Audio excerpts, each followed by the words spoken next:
I want to quickly go over the California school shooting.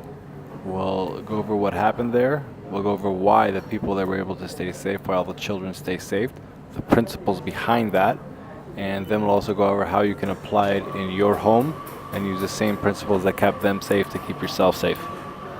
So, what happened? First, there was an attacker who shot people on the way to the school. Hey, the teachers overheard that gunfire, and also one mom alerted them and honked at them and honked through their car. They're trying to tell them that a shooter was on the way. The attacker rammed through the school gate, and he was eventually unable to gain access to the locked school building where all the children were. And after about 6 minutes, he left without killing any of the children. Now, he might have left due to frustration or fearing the cops, but he left, and that's what's most important. So let's look at what happened. So the danger in this situation was if all the children were outside in the playground playing and nobody knew that the gunman was coming, or if all the children were inside the classroom and nobody would have locked the school, he could have came in and done a lot of damage.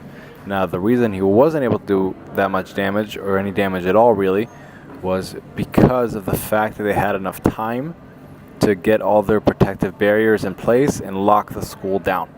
So let's look at what happened here. The noise of the gunshots that the teachers heard and the mother that came over there and honked her horn and tried to notify them gave them enough time to sound the alarm and get everybody starting to understand what was going to happen. They need to move into action. So that was kind of one system or protective barrier they had, just the noise and the recognition of it. Then when the attacker got there, there was a gate. So that gate slowed him down as well. The fact that he had to ram through the gate had to slow him down, and that maybe gave them another little bit of time. And with that time they had enough to get into that barricaded building and lock it down, really lock down all the doors, protect it, and the only thing that was left open was a bathroom outside that nobody was inside. So they did a really good job of getting to a safe space. And once they got into this safe space, that's where they could wait for the police and for them to come and intervene, or for the attacker to get frustrated and leave. And that's what happened. He just got frustrated and left.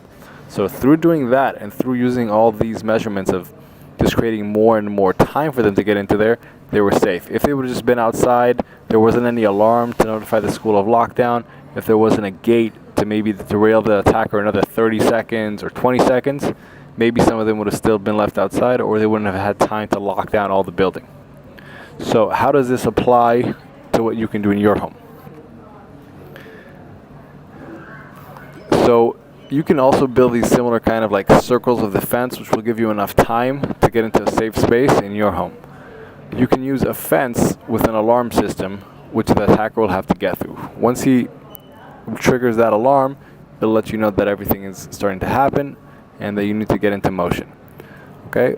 Then inside another circle, you have your locked house itself with the locked windows, locked doors, and everything. In order for him to get through that, it's going to require him more time. And when he's using that time, it's time for you to move into your safe room. Now, once you're in your safe room, this is when you call the police and if you have a concealed carry or anything like that, and you're in a very secure area. Now, you can also add extras to these. To the first circle of defense, the fence with the alarm system, you can also add spikes on the fence. You could also add, if you want an external layer, maybe put on side your fence a lot of stickers from security companies, letting them know that if the thief the attacker know that if they come into your property, there's going to be repercussions for that. People are going to come and it's not going to be an easy break-in. Maybe between your house and the fence, you put a dog. You have a dog right here that also alarms them. Lets them know that it's not going to be quiet, it's not going to be easy, and you might attack them. Now, inside your house itself, you might also bar all the windows. And inside your safe room, you might have a gun. Now again, these are all little principles because every defense system that we're going to put in place can and will be compromised at some point. They're just little deterrents to buy us time in order to get our barricades up and really be able to put ourselves in a safe space. So that's kind of the principle of just using these little barricades to get us into a safe space. So you use a little fence, the attacker is going to climb over it. But that might take him 10 seconds and the trigger is going to alarm. We're all going to know that something's going on. In order for him to break into the house, it's going to take him another 20 seconds. And now after the alarm is sounded off and we have 20 seconds, we have enough time to get into our safe room. So when you're looking at your house and how to protect it, just figure out ways to buy yourself enough time and get all these things that the attacker or the thief has to get through in order to overcome them. All right. For more information, please check out the website. Feel free to leave your comments, and thank you for looking in.